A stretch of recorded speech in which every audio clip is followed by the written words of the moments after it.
भरत का अयोध्या लौटना।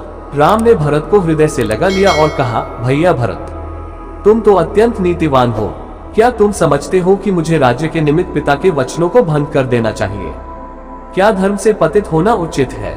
जो कुछ भी हुआ उसमें तुम्हारा कोई भी दोष नहीं है। तुम्हें दुखी और लज्जित होने की किंचित मात्र भी आवश्यकता नहीं है।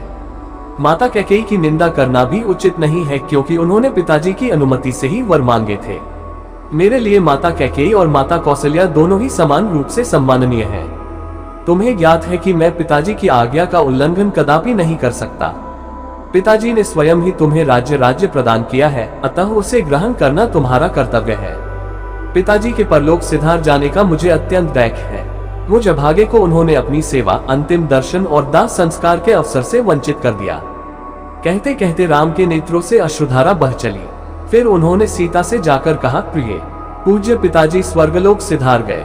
तत्पश्चात लक्ष्मण को संबोधित करते हुए बोले, भैया अभी अभी मुझे यह समाचार भरत से प्राप्त हुआ है कि हम पितृविहीन हो गए हैं। इस सूचना को सुनते ही सीता और लक्ष्मण बिलक बिलक कर रो पड़े। इसके पश्चात राम ने प्रयासपूर्वक धैर्य धारण किया और सीता तथा लक्ष्मण के साथ मंदाकिनी के तट पर जाकर पिता को जलांजलि दी। वकल चीर धारण किया, हनबुदी के गूदे का पिंड बनाया और उस पिंड को कुशा पर रखकर उनका तर्पण किया। पिंडदान तथा स्नानादि से निवृत्त होने के पश्चात वे अपनी कुटिया में लौटे और भाइयों को भुजाओं में भरकर रोने लगे। उनके आर्तनाद को सुनकर गुरु वशिष्ठ तथा सभी रानियां वहां आ पहुंची। विलाप करने में वे रानियां भी सम्मिलित हो गईं। फिर प्रयासपूर्वक धैर्य धारण करके राम, लक्ष्मण और सीता ने सब रानियों एवं गुरु वशिष्ठ के चरणों की वंदना की। कुछ काल पश्चात सभी लोग रामचंद्र को घेर कर बैठ गए और महाराज दशरथ के विषय में चर्चा करने लगे। इस प्रकार वह रात्रि व्यतीत हो गई। प्रातः काल संध्या उपासना आदि से निवृत्त होकर राजगुरु तथा मंत्रीगण को साथ लेकर भरत राम के पास आए और बोले, हे रघुकुल शिरोमणि, प्रतिज्ञाबद्ध होने के कारण पिताजी ने अयोध्या का राज्य मुझे प्रदान किया था। उस राज्य को अब मैं आपको समर्पित करता हूँ। कृपा करके आप इसे स्वीकार करें। राम ने कहा, भरत, मैं जानता हूँ कि पिता की मृत्यु और मेरे वनवास से तुम अत्यंत दुखी हो, किंतु विधि के विधान को भला कौन टाल सकता है। किसी को भी इसके लिए दोष देने की आवश्यकता भी नहीं है। संयोग के साथ वियोग का और जन्म के साथ मृत्यु का संबंध तो सदा से ही चला आया है। हमारे पिता सहस्त्रों यज्ञ, दान, तप आदि करने के पश्चात ही स्वर्ग सिधारे हैं, इसलिए उनके लिए शोक करना व्यर्थ है। तुम्हें पिताजी की आज्ञा मानकर अयोध्या का राज्य करना चाहिए और मुझे भी उनकी आज्ञा का पालन करते हुए वन में निवास करना चाहिए। ऐसा न करने से मुझे और तुम्हें दोनों को ही नरक की यातना भुगतनी पड़ेगी। राम के ये तर्कपूर्ण वचन अकाट्य थे।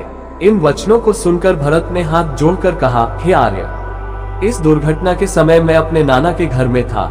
मेरी माता की मूर्खता के कारण ही यह सारा अनिष्ट हुआ। मैं भी धर्माधर्म का कुछ ज्ञान रखता हूँ, इसलिए मैं आपके अधिकार का अपहरण कदापि नहीं कर सकता। आप क्षत्रिय हैं और क्षत्रिय का धर्म जटा धारण करके तपस्वी बनना नहीं, अपितु प्रजा का पालन करना है। आपसे आयु, ज्ञान, विद्या आदि सभी में छोटा होते हुए भी मैं सिंहासन पर कैसे बैठ सकता हूँ। इसीलिए आपसे प्रार्थना करता हूँ कि आप राज सिंहासन पर बैठकर मेरे माता को लोक निंदा से और पिताजी को पाप से बचाइए, अन्यथा मुझे भी वन में रहने की अनुमति दीजिए। रामचंद्र ने भरत को फिर से समझाते हुए कहा, पिताजी ने तुम्हें राज्य प्रदान किया है और मुझे 14 वर्ष के लिए वनवास की आज्ञा दी है। जिस प्रकार मैं उनके वचनों पर श्रद्धा रखकर उनकी आज्ञा का पालन कर रहा हूँ, उसी प्रकार तुम भी उनकी आज्ञा को अकाट्य मानकर अयोध्या पर शासन करो। उनके वचनों की यदि हम अवहेलना करेंगे तो उनकी आत्मा को क्लेश पहुंचेगा। तुम्हें राजकार्य में समुचित सहायता देने के लिए शत्रुघ्न तुम्हारे साथ है ही। पिताजी को अपनी प्रतिज्ञा के ऋण से मुक्ति दिलाना हम चारों भाइयों का कर्तव्य है। रामचंद्र के वचनों को सुनकर अयोध्या के अत्यंत चतुर मंत्री जाबाली ने कहा, हे रामचंद्र, सारे नाते मिथ्या हैं। संसार में कौन किसका बंधु है। जीव अकेला ही जन्म लेता है और अकेला ही नष्ट होता है। सत्य तो यह है कि इस संसार में कोई किसी का संबंधी नहीं होता। संबंधों के मायाजाल में फंसकर स्वयं को विनष्ट करना बुद्धिमानी नहीं है। आप पितृन के मिथ्या विचार को त्याग दें और राज्य को स्वीकार करें। स्वर्ग, नरक, परलोक, कर्मों का फल आदि सब काल्पनिक बातें हैं। जो प्रत्यक्ष है वही सत्य है। परलोक की मिथ्या कल्पना से स्वयं को कष्ट देना आपके लिए उचित नहीं है। जाबाली के इस प्रकार कहने पर राम बोले, मंत्रिवर, आपके ये नास्तिक विचार मेरे हित के लिए उचित नहीं है, वरन ये मेरे लिए अहितकारी है। मैं सदाचार और सच्चरित्रता को अत्यधिक महत्व देता हूँ। यदि राजा ही सत्य के मार्ग से विचलित होगा तो प्रजा भी उसका ही अनुसरण करेगी और कुपथगामी हो जाएगी। मैं आपके इस अनुचित मंत्रणा को स्वीकार करने में असमर्थ हूँ। मुझे तो आश्चर्य के साथ ही साथ दुख इस बात का है कि परम आस्तिक तथा धर्मपरायण पिताजी ने आप जैसे नास्तिक व्यक्ति को मंत्री पद कैसे प्रदान किया। राम के इन रोषपूर्ण वचनों को सुनकर जाबाली ने कहा, राघव, मैं नास्तिक नहीं हूँ। भरत के बारंबार किए गए आग्रह को आपके द्वारा अस्वीकार करने के कारण ही मैंने ये बातें कही थी। मेरा उद्देश्य केवल आपको लौटा ले जाना ही था। आपको लौटा ले जाने के लिए मेरी मंद बुद्धि में इन बातों के अतिरिक्त और कोई उपाय ही नहीं सूझा। किसी भी प्रकार से राम ने भरत की प्रार्थना को स्वीकार नहीं किया।